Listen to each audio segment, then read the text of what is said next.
This is CBS 7 News at 10. Your eye on West Texas. Can you imagine how they felt? They were angry.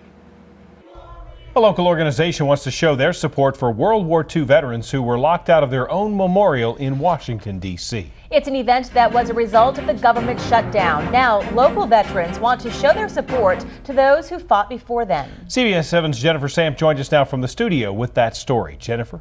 It's a sad day for many at our nation's capital when many veterans, more than half in wheelchairs, were turned away from the World War II memorial. But one local nonprofit group that helps these heroes say this is a time to stand up and voice their opinions. Glory, glory, hallelujah. This is one of the last honor flights of the year. These veterans, many over 90 years old, say they are once again caught in a political battle. And it's locked. They say the government's shut down, you can't look. Johnny Qualls, a Vietnam veteran and founder of Soldiers of Today and Yesterday, takes the actions in Washington as a personal insult. I'm angry. I've talked to many vets about it, and we're just blown away. But Qualls says this only fueled him to voice his support. He says he's reaching out to the Honor Flight Network to see if there's anything that can be done. I think this is horrible to happen to our country. Yesterday, the aging warriors stormed the gates with the help of lawmakers. Park guards stood aside as caretakers wheeled them through. That's what they needed us for in World War II, to straighten things out. We're going to straighten them out now. Many veterans say the memorial is to honor them, but it's also to remind the leaders of the country where they came from. I contacted the Honor Flight Network's national office, who says the support is overwhelming, especially from the Permian Basin. In the studio, Jennifer Samp, CBS 7 News. Jennifer, thank you. The West Texas VA healthcare system has released a statement regarding the government shutdown. It reads, the program will continue to provide health care to veterans and remain fully operational. Previously scheduled appointments will not be affected. Veterans can also continue to enroll in VA health care in the business office at the local VA medical center. Now, the latest on the budget talks. President Obama summoned congressional leaders to the White House today to talk about the budget standoff that has led to the shutdown. Congressional leaders emerged from their meeting with little to show for it. House Speaker John Boehner says he's willing to talk about passing a bill to fund the government as long as it involves negotiating changes to the Affordable Care Act. But Senate Majority Leader Harry Reid and House Minority Leader Nancy Pelosi say the 3-year-old health care law is not open for debate. Meanwhile, U.S. Congressman Mike Conaway has requested to withhold his pay for the duration of the shutdown. Conaway posted a copy of his letter sent to the House of Representatives on his Facebook page. The West Texas lawmaker says if it's required by law to pay members of Congress, he will refund his pay to the U.S. Treasury Department. Stay with CBS 7 and CBS7.com as we bring you the latest on the budget talks. New tonight at 10 o'clock, Permian Basin hospitals continue to be overrun with patients as more people move into our area. The city of Andrews has opened a quick care clinic and in just the first month, they doubled the number of patients they were expecting. CBS 7's Lauren Landman visited with the clinic director this afternoon. Lauren, how are these doctors dealing with the influx of patients? Well, guys, they are doing everything they can. In the building they are in now, they are working to open up more rooms as well as hire extra personnel. But for now, clinic officials say business is booming.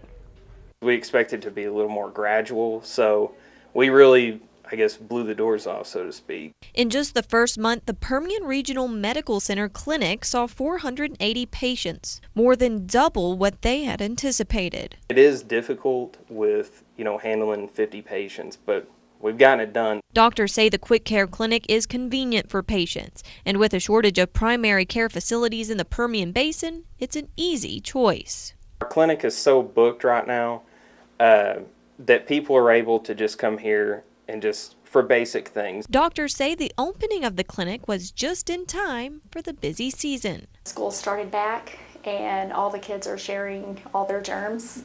So the first week we were here, we saw all the kids, and the second week we saw all their teachers. So the clinic is also allowing the main hospital to catch a break. Now that the clinic's doors are open, unnecessary visits to the ER and overbooked doctors are less frequent.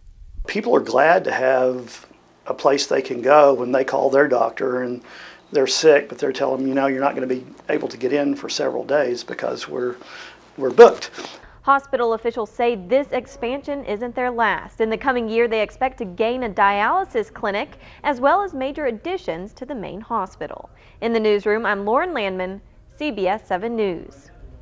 Lauren, thanks very much. Well, if you didn't know it was October, you may think it's the middle of summer because we are in a heat wave. Boy, these temperatures have been warm out there. It looks like that trend's going to continue. We're going to go right now to the Pinpoint Weather Center. Weather Director Craig Stewart joins us for the latest on our forecast. Craig, is it going to get hotter? Jay Tatum, yeah, we're going to be seeing warmer conditions tomorrow and still on Friday as well. So at least a couple more days with these summer-like conditions in October. Otherwise, the night's not too bad. For Odessa, clear skies, 66 south winds at about 5 to 15. For Midland, early morning low will be 64. Big Spring, you're going to see it right around 65 degrees. For the Pecos area, clear and 60. Southeast winds 5 to 15. Fort Stockton, look for it right around 66. So pretty nice there. A little bit cooler for Alpine, 59 degrees. For Marfa, we're looking for clear skies. A little bit chilly out there, 51 with the southeast wind at 5 to 10. Hazardous weather outlook for your Thursday. It is becoming a redundant deal there, but we are seeing no hazardous weather because it is going to be hot. It is going to be sunny. Changes on the way for the weekend. We'll tell you all about it in just a bit. Craig, thanks very much. It's a steady problem across the state, but with more children filling our classrooms, educators face a bigger challenge, making sure every child graduates. The dropout rate for males and females in Texas has not really moved for the last couple of years. However, according to the Texas Education Agency, more males than females are dropping out in West Texas, especially in the Midland Independent School District. To help curb the growing dropout rate, MISD SHAC is implementing a new program that focuses on boys. CBS 7's Tatum Gwynn found that it's working. Over 60% of the students in the XY zone have no father figures in their lives. Volunteers in this program are stepping in to fill that void. Name the situation. Mike Mills has probably seen it. It could be dads are in prison, dad may have passed away. In some cases, they just never know who their dad was. They never met him. We're seeing young men who are dealing with homelessness, issues with marijuana usage. And then you just got broken homes. That's why he helped bring the XY program to Midland. Students meet with mentors in a small group setting and get all of their issues out in the open in a safe environment. Art Collette, a former federal probation officer, is one of those mentors. You start to realize what it's like to be a teenager in this day and age. Our idea is if we can help them go through the outside these walls issues, it will help them succeed with what's going on inside these walls. Mills says the best part about this approach is that it's working. It's actually been so successful that they've been able to put 2 full-time employees at both Midland High and Lee for the first time. A move that will help them reach more students. And then when they walk into their algebra class, instead of thinking about all the problems going on at home, we begin to clear some space so they can actually focus on what the teacher's saying. As the XY zone continues to grow, so does the need for more volunteers. Mills says the more volunteers there are, the more opportunity there is to make a difference. If you'd like to get involved, you can find the information on our website, cbs7.com. In the studio, I'm Tatum Gwynn, CBS 7 News. Tatum, thanks very much. Here's a look at how successful the XY program is. Last year, 100% of the students stayed in the program. 88% graduated from high school and 75% were able to move on to the next grade. That's up from 57% the previous year. With your eye on Big Spring tonight, some concerned citizens are coming together with one mission to reestablish a standard of educational excellence. The group called Big Spring Citizens for Excellence in Education is hosting their first meeting tomorrow. The school district currently carries an unacceptable rating by the TEA. To address the problem, the group has set some top goals, which focus on a search for a superintendent and the school board. Here's a quick look at some top trending stories on our CBS 7 Facebook page. The buzz is growing around an announcement concerning a gubernatorial bid. Comments have been split on our Facebook page as Democratic State Senator Wendy Davis is expected to announce her bid for Texas governor tomorrow. Davis gained national attention when she filibustered an abortion bill in June. A water gun that looked like a machine gun causes a scare at Permian High School today. ECISD officials say campus police found the student in his car after some students reported the boy with a gun in the parking lot. No criminal charges will be filed, but the boy will face administrative punishment. And now to a story that's generated more than 1,800 likes and 300 comments. In January, Seagraves began allowing some qualified staff to carry guns on campus. Now, a strongly worded sign is drawing attention from both sides of this debate. The sign says staff are armed and may use whatever force is necessary to protect our students. I hope the message is that we care enough about our students and our staff to take any measure that we can to keep them safe. To view those comments on any of these stories, you can visit our Facebook page and click like.